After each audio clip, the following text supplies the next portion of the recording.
All right, welcome back, team players. Joe and Bob here with another opportunity to talk about fantasy football as we head into our drafts in late July, early August, and then through September.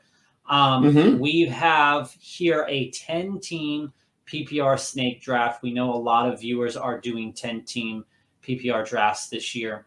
Now, what we're going to present to you in this episode is we're going to talk a little bit about players that we think are being overvalued and or overdrafted. And we're not talking about just simply a reach as in this guy wanted to take a player and he had to take him four picks earlier. We're talking about a guy whose value on paper is really higher than what the value seems to be on the field. Yeah. And there are a couple players that are glaring standouts of this that are continuing to be drafted in that 3, 4, 5 range. And even in the first and second round, we're going to see a couple of guys. So as we talk about this, feel free to leave some comments in the chat so that we can dialogue more about what players you see as being overvalued and or undervalued. So I'm going to start off this discussion here with actually with Jamar Chase. I think Jamar Chase is definitely a receiver who's capable of putting up 30 points a week, but he's in an offense with another wide receiver who is also really, really valuable. Justin Jefferson doesn't have that same situation. And I've seen a lot of times where Jamar Chase is getting taken at 2 or 3 or 4. You know, while that feels right for the amount of production that Jamar Chase put out, I just feel in this scenario that the 2-3 hole it's going to be Chase or McCaffrey, because Chase doesn't leave you a lot of flexibility. Because back on the turn, you want to take Higgins, but you can't. Because you can't take Higgins and Chase from the same team. It just doesn't make any sense. That makes sense. And it seems weird. Like, how are you guys hating on the third pick overall? Well, I'm about to hate on 4 and 5 in this draft as well. Cooper Kupp is in a situation where if you draft him, you're going to lose your league. Just flat out. And here's the reason. 31-year-olds do not recover from ankle injuries in the NFL. Problem 1. Problem 2, Matt Stafford's shoulder injury is remarkably similar to what Ben Roethlisberger had in Pittsburgh. Roethlisberger was not able to push the ball downfield at all, and Cooper Kupp's game does not translate to that type of style. So when we look at the total capabilities of Kupp being able to take off to the next level, it's just not going to happen. And then my furthermore point for being why you'll lose your league with it is actually Tyreek Hill. Tyreek Hill dominated fantasy leagues last year in September and October. Tyreek Hill does not have the body type that can take 100 catches a year. And the way that Miami is using him puts him in harm's way for big hits in a way that he had never had before. He is already talking about retirement, and it is proven that that organization does not care about injury health.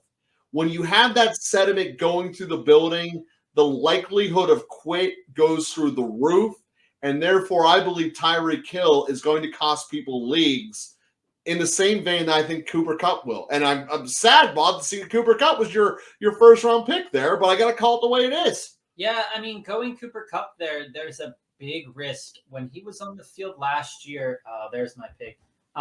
When he was on the field last year, he's putting up 20, 30 points a game. And it's really hard to hate on 20, 30 points a game. Is he going to get it this year? Maybe, probably not. But I think this danger zone of this 2 through 5 range where you might select Kelsey, you might select Eckler, you might select Robinson. I think out of these 1, 2, 3, 4, 5, 6, 7 guys, you're probably going to have 3 that hit. And then the other 4, they're probably going to have good enough seasons, but you're going to most likely say, it could have been better. Again, another guy that I think is being overvalued just a bit here is Josh Jacobs. Josh Jacobs. A lot more than just a bit. Josh Jacobs had a tremendous season last year. There is no inkling in my mind to say that he isn't going to get the rock a lot with the Raiders because Jimmy Garoppolo, while he is a serviceable passer, he's not threatening in any way, shape, or form. So, but Devonta Adams, I'm not sure he's a serviceable passer. I think he is.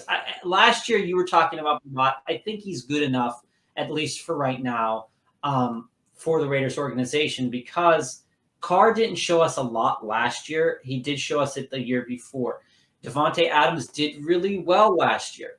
Garoppolo is a different quarterback than Carr is. So I think that Jacobs' production is going to be good enough that he's going to be serviceable here. But if you were a person that were to take Jamar Chase and your first running back would be Josh Jacobs, I'd be a little bit concerned with that. Mm-hmm. But seeing as this drafter took Christian McCaffrey and Josh Jacobs, there's really here, my problem with Jacobs is a strictly on-the-field schematical issue why I believe he's not going to be worth it. You're going to have a wasted second-round pick. Josh Jacobs excelled in a vertical passing game last year. And he did most of his production in about a 4-week span. And when you look at players that change their entire passing game that's around them, now you're going to have much more players in the box, despite the fact that Adams is still out there, because the quarterback cannot push the ball downfield in the way that Carr could. So, therefore, the ease of running lanes gets condensed. Jacobs had a lot of tread use last year, and he also, when it's all said and done, is another year older. So, I don't see Vegas as a team that's ever going to have a lead and be dominant. And I see them as a team that's going to be throwing from behind with an inadequate quarterback, with a star receiver that already wants out. Vegas, to me, screams implosion. And I would way rather have Henry, knowing that the offensive lines are both equally bad, but because of the division, at least Tennessee is going to be competitive. There's not a chance Vegas can fight with Kansas City to be relevant in that division. Yeah, and to go along with that respect there, we have talked on other episodes about Damien Pierce and the love that Damien Pierce gets. There is good reason. There's talent there out of Damien Pierce, but the situation for Damien Pierce sucks so bad. So not good. And it's really hard to say that, a fourth round, I'm gonna go with the one that you hate here, and we'll talk about that in a minute. We will. With Damien Pierce there on the board at that fourth round spot, and he's taken anywhere in that fourth round. He could be at the top half, he could be at the back half, depending on if you're in a 10 or 12 team league. But if I'm running into the year and I've got Damien Pierce on my roster, I've got to be prepared for disappointment because Damien Pierce is a volume running back. He's a running back that is going to get a lot of tread early, and it's not going to really go anywhere. Houston, it didn't really equate too much in terms of fantasy production or fantasy points. And if we really look at it by the numbers, and we'll go back to 2022 here, you're looking at towards the end of the season when they started to key up on him and really pay attention to him. His production fell to 13 points, 12 points, 3 points, 4 points, 12 points, 11 points. That makes Damien Pierce a useless running back. When they weren't ready for him, he had 2 20-point games, but there's absolutely no explosive upside to the Houston offense. We also need to point out those 2 20-point games are when Mills looked like he was an NFL quarterback. And the quarterback play that Houston is going to be getting this year, as much as they don't want to admit it, is going to be reminiscent of bad Mills. And therefore, thinking that any of the Houston players are going to take this next step is just folly. And that includes the fact that Pierce is in that group. Pierce is not someone that you can have as a reliable starter, even at RB2. It's going to be a hole in your team that you are going to be regretting later on in the year.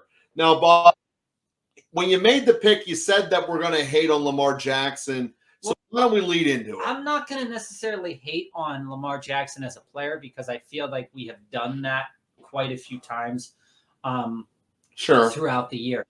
But Lamar Jackson at that point in time, yes, I could have taken Madison. I could have taken Dobbins. In my mocks, I like to change it up and I like to see what I can get at a couple different things here.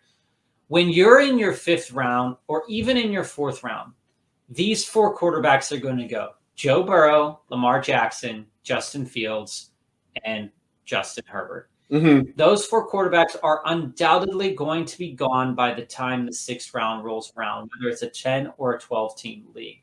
I'm preparing for my pick here. Hold on 1 minute as I finish this thought.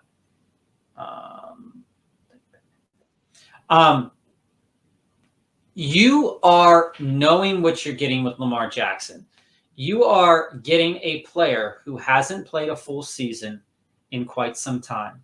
Lamar Jackson, out of those 4 quarterbacks, you know you're getting production when he plays. But you question, can he play a full season? And you want a quarterback that's going to be there in your fantasy playoffs. And Lamar Jackson isn't a quarterback that's been able to do that. If you're drafting where I drafted him, you are banking on that production at the end to get you to the playoffs. Then you're banking on the production to hopefully be there in the playoffs. And in a 10-team league, we still have Trevor Lawrence sitting there in the 8th round. But this is the bigger indictment on Lawrence. He was healthy enough to play last year, on Jackson, and he didn't. And so you have a guy who's naturally prone to not playing. And this is, to me, the most damning fact about Lamar Jackson. The defense that has hit him hardest in his entire career is the Pittsburgh Steelers. He has had the opportunity to line against them 8 different times and has only dressed 3 of those 8 times. When push comes to shove, I don't want to have a guy who throws an inaccurate ball, who doesn't really love football that much because he'd be out there if he could be, with the most volatile, explosionary locker room killer in the NFL, and Odell Beckham. I don't want Lamar Jackson on my team ever. He will ruin your league. Let's focus on what we're doing here instead of talking just about Lamar Jackson. I can. Well, there's other players that should not be considered that are going early. There are a couple of other players that have gone in the last couple of rounds. Sure. We do have questions about. One of them being Rachaad White. Now, Rachaad White, you're not really losing any value when you draft him. Now, you can't see it because our faces are in the way, but Rachaad White went to the owner of the 7th team here. So he has a lineup now of Eckler, Rachaad White, Montgomery, and Jamal Williams. Now, you look at that and you say, well, he might have a really good lineup of wide receivers. And yeah, Brown, Cooper, and Allen are very, very good.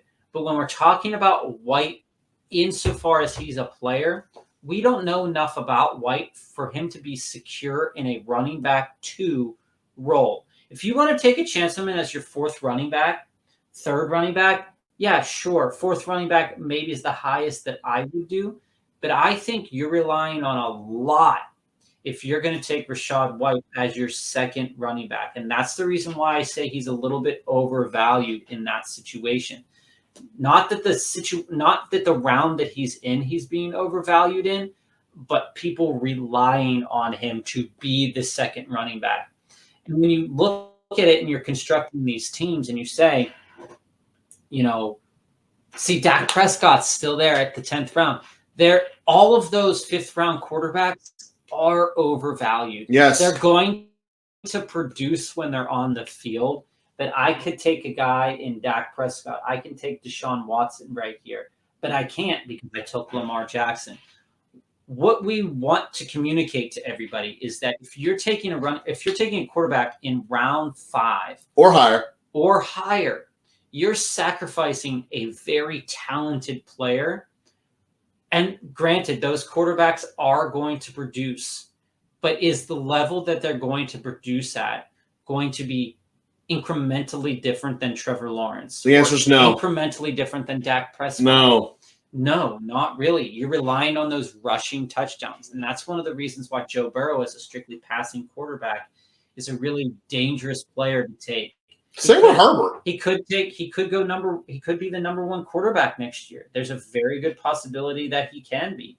See, now Dak Prescott's sitting there again. Tua just went. The fact that Tua is going before Dak is outstanding to me. Like, it should not be done.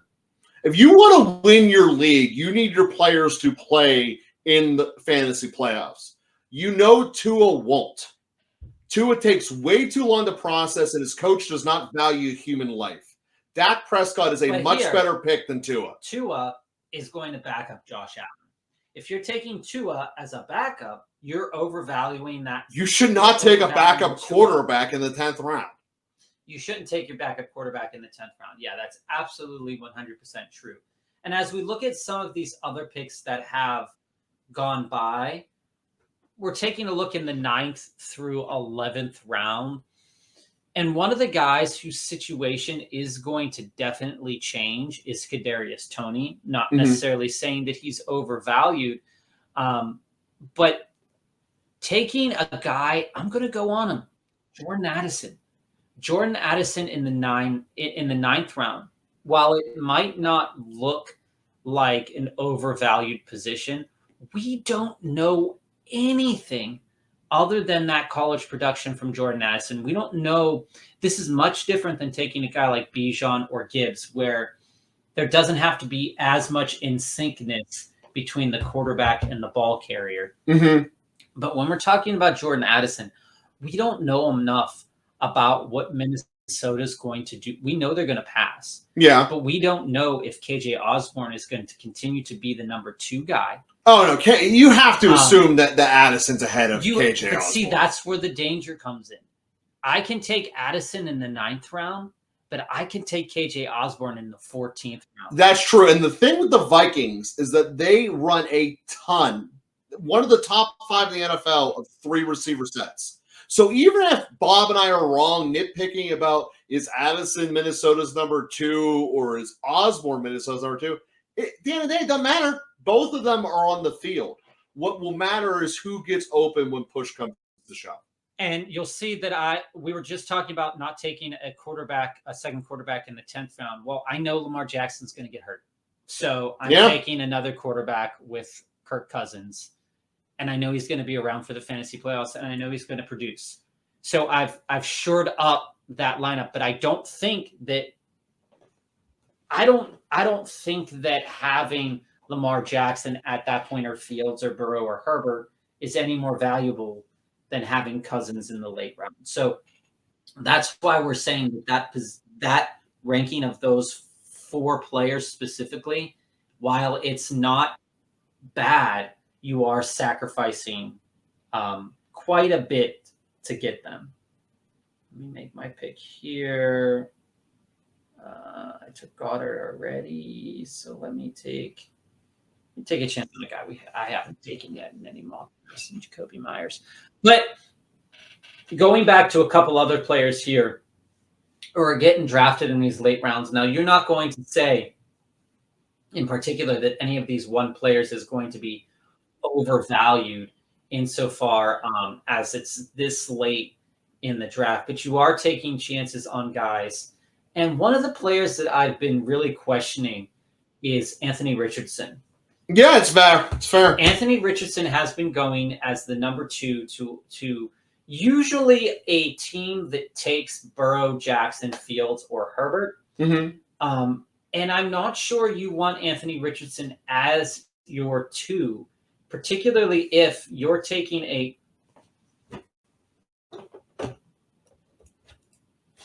That's how I do it. Okay, just click the screen. Particularly if you're taking a quarterback that is bound to get hurt in Fields and Jackson.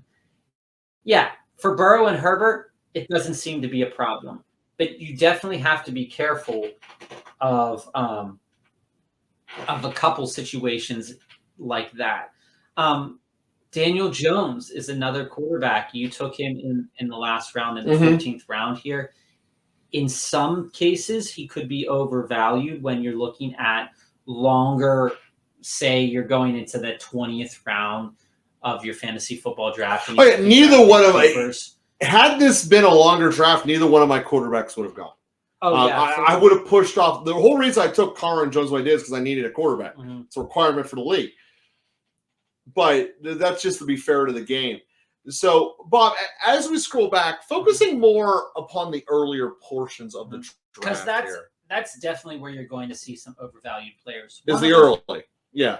One of them is Chris Godwin. Chris Godwin, to me, same with Mike Evans.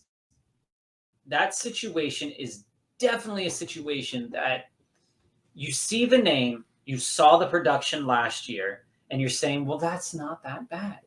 You're saying last year. You have to remember that we're not dealing with Tom Brady who's going to chuck it 60 times a game. Mm. And that's the reason that a lot of fantasy football players are saying, well, Rashad White should do better this year because they're going to have to run the ball more because they can't throw it that many times. Doesn't mean they're going to get first downs and have the ball, though. But what we're trying to communicate is that situation in Tampa is bad.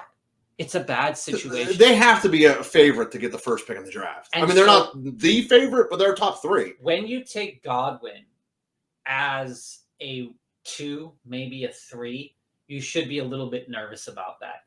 But where this person took Godwin at, he valued him just at the right point where it's a 4th wide receiver. Mm-hmm. If he hits, he hits. But if you're taking him as anything more than a 4th wide receiver on your team, I think you're going to be questioning that decision when it comes down to it. Here, can I jump on someone here? Again, I want to jump on another player who I think you're going to jump on, Debo Samuel. You can have Debo. He's more your bust. Debo is gadget player. Mm-hmm. Debo is a tremendous gadget player. As soon as Christian McCaffrey came in, Debo Samuel's value went down considerably. Oh, yeah. You saw Brock Purdy getting the ball to Aiyuk, and Debo was an afterthought. If you take a look at Debo's stats from last year and you extrapolate it out here, since the advent of Christian McCaffrey, which was around week 5, mm-hmm. Okay, Christian McCaffrey coming in, he had a good week, 16 points. Then he went to 9 points. Then he went to 7 points. Then he 22, 7, 12, 14, hurt 3 games, and then 4 points. Mm-hmm. And even before that, he only had another 20-point game. If you don't play in PPR, it was even worse. And so you look at it and you say, okay, do I want Debo or do I want Aiyuk? Where is Aiyuk at? Aiyuk went in the 7th round. Mm-hmm. Debo in the 4th round. If you take a look at the stats and you just say, okay, what am I looking at? End of the season after McCaffrey came, 28 for Aiyuk, 15, 20, 12, 16, 11, 9, 13, 3, 13, 26, 9. And that 13, 3, and 13 were when Debo was hurt. So you can't even say that it was because Debo wasn't on the field. Can't say it. This is just a situation where, depending on what quarterback plays in San Francisco, will really depend on if Debo's going to have value or if Aiyuk's going to have value. If Purdy is the guy, like everybody thinks he is, Debo is not anywhere in the realm of a wide receiver 2 conversation. Yes, there's explosive potential for Debo 2, but unless McCaffrey gets hurt, Debo's value has lost a step, because when you go back and you look at, well, what did Debo do in 2021 when he was perfectly fine? You're looking at going through the season 30, 16, 10, 35, 16, 20, 23, 11, 30, 16, 20, 12, 18, 26, 17, 28. So you can't tell me that situation didn't make a difference last year for Debo, because it did. It so did. And you can't rely on him as a wide receiver 2, even if you almost, if it's a wide receiver 2, Allen. you're banking on McCaffrey to get hurt. I mean, so to stack the 2 of them is just asinine. But that's the bottom line. Summarizing everything you just said, Bob. If Debo's worth it, he's only worth it if McCaffrey gets hurt. And if you're taking Debo in the 4th, which you have to in most leagues if you want him, you're getting better value out of Aiyuk than you are Debo Samuel. You are. And where I really want to point out where I believe people are failing, this might be more of a strategy than an individual player, but it's these running backs right here. The people are saying I can get in the 6th, 7th round of a 10-man league in Cook, Williams, Connor, and Akers specifically. So I'm going to start with Williams. Williams in Denver is not going to recover from his injury. If you want to have the true Denver running back, you need P. Ryan. Williams, unfortunately, and this is sad to say, his career's over. He just doesn't know it yet. The guy cannot run. He lost his burst, and he no longer has power in a system that requires you to be a scat back, Kamara type. Jamal Williams is not the type of running back for his coach. Javonte Williams in Denver is not the type of running back for the coach, for the scheme, and he doesn't have the body anymore. And it's unfortunate, but it's a result of injury, and he's undraftable. James Conner is very similar to the same boat. And with Cam Akers, we have no idea whether or not his coach will ever like him again or not, based upon the head games that we dealt with last year. So when we look at this, the strategy was trying to say, I'm going to catch a starting running back in the mid to late rounds. It ain't going to be one of those 4.